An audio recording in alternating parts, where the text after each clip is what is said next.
Hello দর্শক বন্ধুরা, আপনারা দেখেন দিগড়া গ্রাম পশ্চিম পাড়া মানিবিটার দক্ষিণ পাশে এই যে বিলের ভিতর পুকুরের পাশে দেখেন নরম জমিতে পেঁয়াজ লাগাচ্ছে।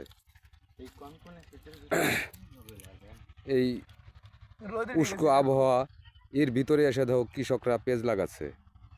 হ্যালো কৃষক ভাইরা, আমি তোমাদের সাথে একটু কথা বলতে চাই। ভাই কথা বলো। লজ্জা পাচ্ছে বুঝছো, এরা নতুন চাষি তো, এই জন্য এরা লজ্জা পাচ্ছে। তোমরা দেখো, এই দেখো কি সুন্দরভাবে পেঁচগুলি লাগাচ্ছে।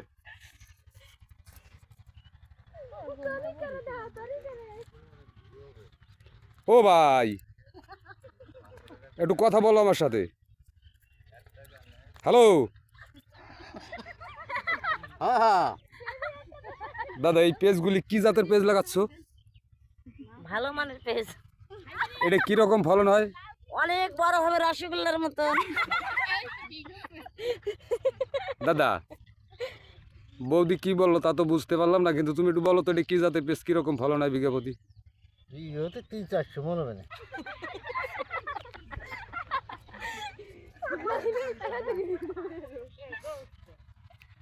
তোমরা সবাই দেখো, ওই যে জমি চাষ শেষ হয়ে গেছে, ওইখানে জমি বিকেলবেলা হয়তো পেঁয়াজ লাগাইতে পারবে।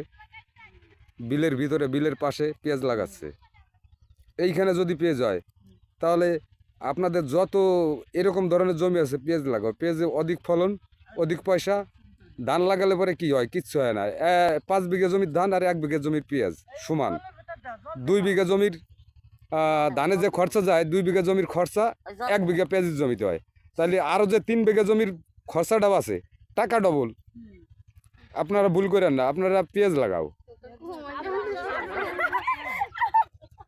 এরকম নরম জমিতে যদি পেঁয়াজ লাগায় তাহলে তো মনে করো যে অনেক জমিতে পেঁয়াজ লাগানো যায়। ওই যে দেখেন শস্যা পুকুরের কাছায়, এই যে অল্প একটু ফাঁকাই পুকুর দেখছেন।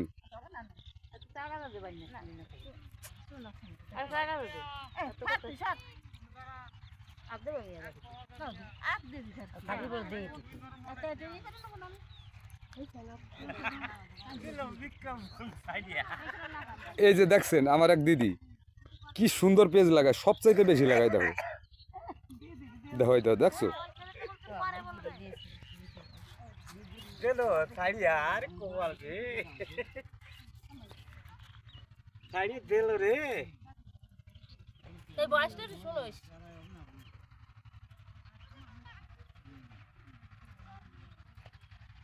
আমার দেখো জমির মালিক, এই যে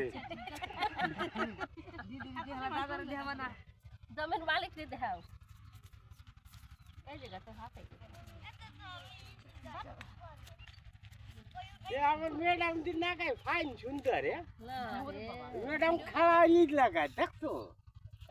দিদি লাগায় খাড়া, তো উনি কি এলা লাগাবে নাকি?